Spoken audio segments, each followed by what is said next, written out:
So today we're going to be looking at disassembling the vane axial fan on these systems. Let's get started. So we'll start by taking the casing piece off, which is the blue piece here.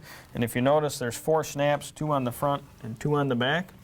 If you reach around to the back of the fan, put your fingers on each one of the back snaps and just push in lightly and upwards, the back of the casing will snap free from the stator.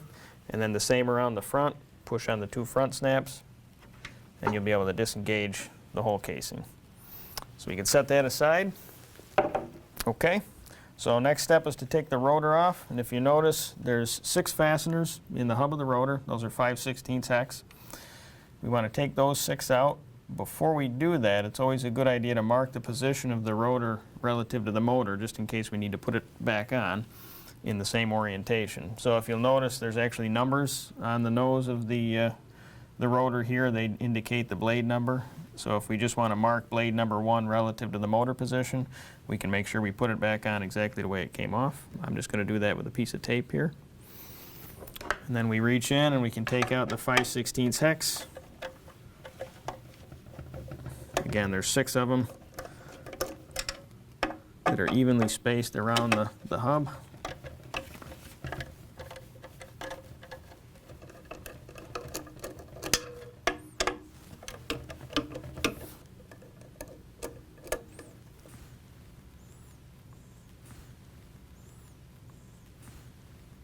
So the next step, once the fasteners are all free, now you can just grab on either side of the fan to one of the blades with your thumbs on the front of the motor here and pull up gently. It should slide off easily.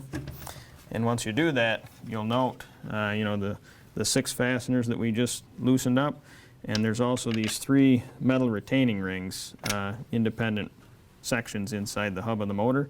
Those should stay in place for reuse or be retained if you're installing a new rotor. So here you can see one of the retaining rings with the fasteners out. So there's, again, 3 segments of that retaining ring evenly spaced around the hub of the rotor. We can leave the retaining ring sections in the rotor for reuse. I just took it out to demonstrate what it looked like here. So I'll set the rotor aside now. And the next step would be to remove the fan motor from the stator, which in this case, again, we're held in by 4 5/16 screws evenly spaced around the perimeter. If we want to take those out,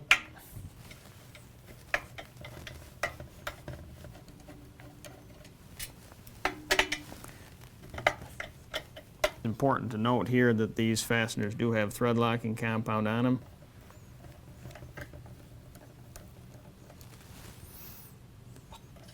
Okay, and now the stator is completely free from the motor.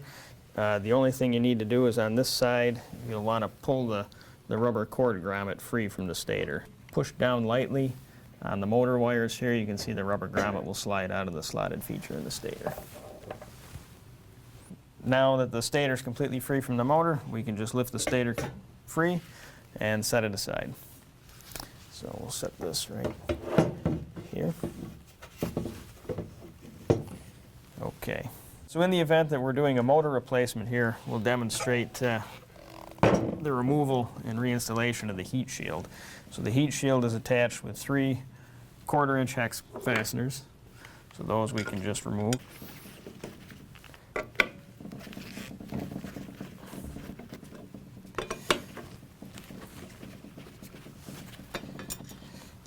Here you can see the embossments of the heat shield that actually rest against the motor when assembled. They give it the standoff distance.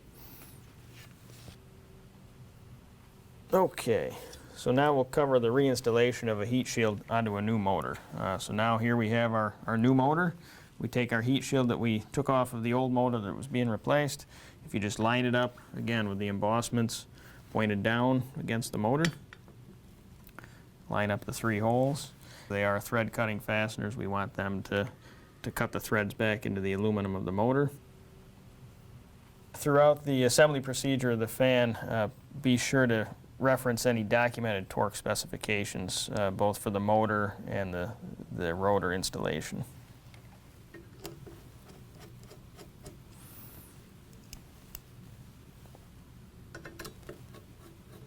So in this case, we're reattaching the heat shield to the same motor we took it off of for the purposes of this video.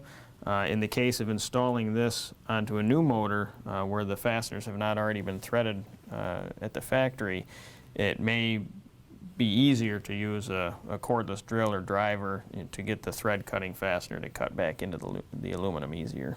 And it would not necessarily be as easy as what it looks like here, putting the fastener into the pre-threaded hole by hand. Okay, so now we'll demonstrate the removal of this flow control ring that you can see is attached to the stator in the event that we need to replace it. So for this, we just flip the stator upside down so that we can gain access to the snaps of the back side of the ring. And if you look down inside the stator vanes, you can see the blue snaps protruding through every third vane here. And the easy way to disassemble this is to reach down in that vane passage with a pair of needle nose pliers and just kind of gently push the two heads of the snap together and push gently through the stator. You won't be able to push it all the way through at once until we work around all 7 stations, but that's how you can disengage the snaps. And it helps to hold it up in the air slightly because otherwise the ring will hit whatever surface you're working on.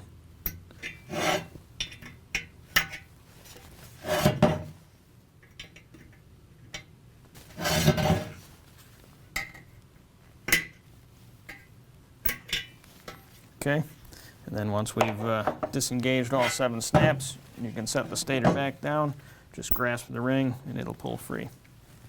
Just take a look at the over here.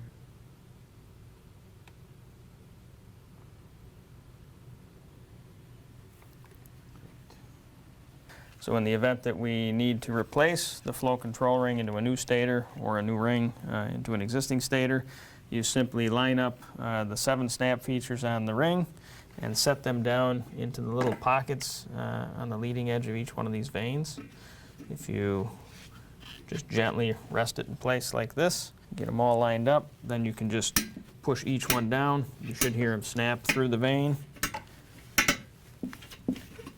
And then once it's on, just pull upward gently on the ring to make sure it's engaged in each one of the snaps.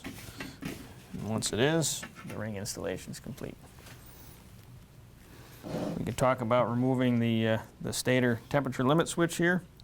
So in the event that we need to replace this, it's held in by 2 5/16 sheet metal screws. If we just want to remove those 2 fasteners,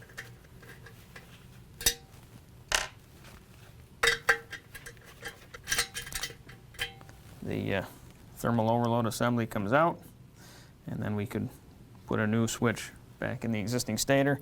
In this case, the threaded holes are already cut from the factory. In the event that you're putting a thermal overload switch in a new stator, you will have to cut the threads with the sheet metal screw into the aluminum manually. So go ahead and reinstall the switch. Okay, so if you just set the switch through the opening of the stator, and again, if you're putting these screws into a new stator, they'll go a little bit harder because you actually need to cut the threads for the first time. But it is just a sheet metal screw, so it should cut fairly easily.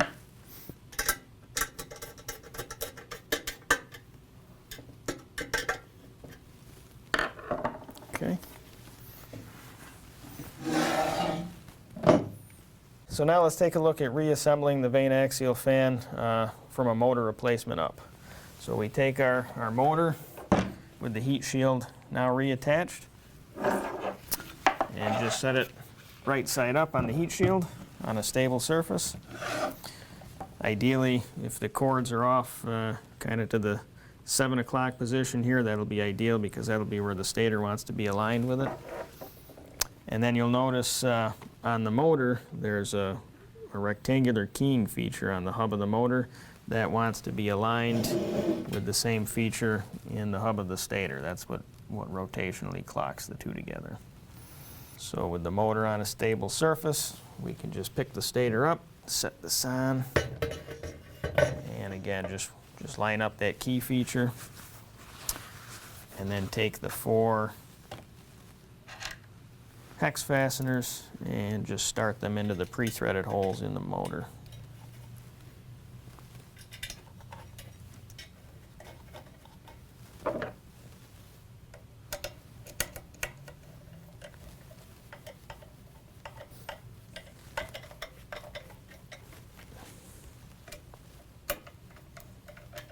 Okay, and then the final step is to fish the cord grommet back through the slot in the stator here. So you'll notice the cord grommet has a split ring on it.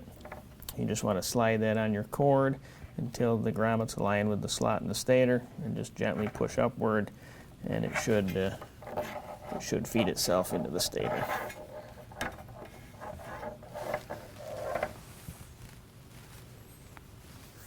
Okay. And then the next step is to reinstall the rotor.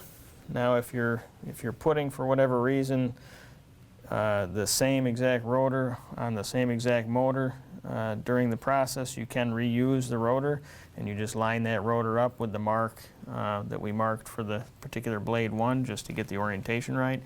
If you've replaced a motor or a rotor, we have here a sample just to show the difference in the installation. In this case, there is no rotational directivity that needs to be aligned because it's a new rotor. The only reason we keep it aligned is for balance purposes if we're putting a rotor back on an existing motor. But if you're installing a new rotor, you simply set it on the nose of the motor, and then it's best to drop a pin or other alignment, alignment pin or a hex wrench or screwdriver through one of the holes in the fan rotor down into the motor. So I demonstrate that here. The reason for that is to ensure that the fastener holes are aligned as you press the two together. So usually it's easy to do that with the fan rotor slightly off, just so you can see what you're doing here. So if I put my screwdriver through this hole in the fan rotor and align it with one of the holes in the motor, then when I go to press the fan rotor on, that will ensure that my hole is still lined up. In this case, it's easy usually to grab the shroud of the rotor and just gently pull down, like so.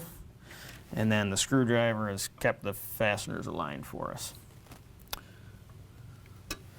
Take the screwdriver out, or whatever other alignment mechanism you used. And then in this case, we'll take the retaining ring out of the old rotor and all the fasteners and put them in the new one.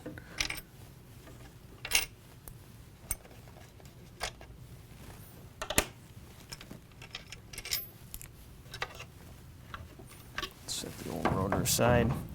So it does not matter where the retaining rings go. You can drop the first one wherever you want. The next ones just have to make sure that they don't overlap the first one you put in. So after you drop all 3 in, if you look down in, you should see a small gap between the 3 segments just to ensure there's no overlap. Nice. And then there's 6 fasteners that go in groups of 2. The position of the fasteners are defined by the holes, of course, in the retaining ring that you just dropped in. So these you can just kind of fish in with your finger, or if you have a magnetic nut driver, that works best. And we just briefly start each one of them. The pattern in which these are inserted and tightened is not critical. They don't have to be tightened around in a star pattern or anything like that. That's not critical. You can just go around the circumference if you want.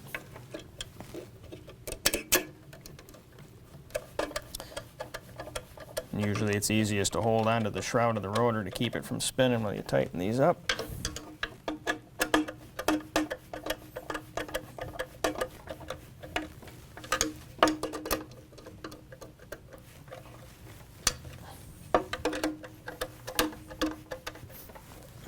Just double check that they're all torqued down.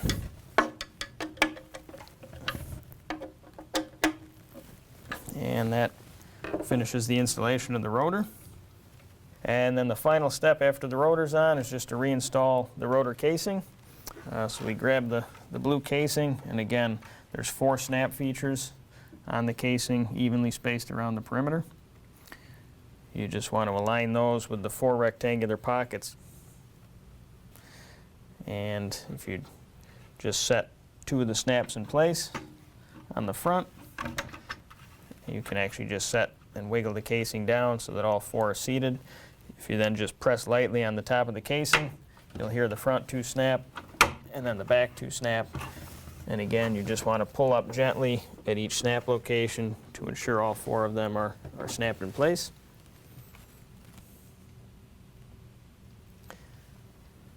And then the final check is just to spin the fan by hand to make sure that there's no rubbing that occurs at the casing and the front of the shroud.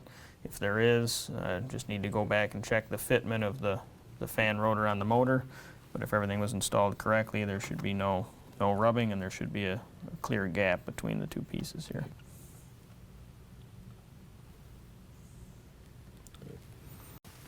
Okay, so there you have it. That covers the disassembly and reassembly of the vane axial fan system.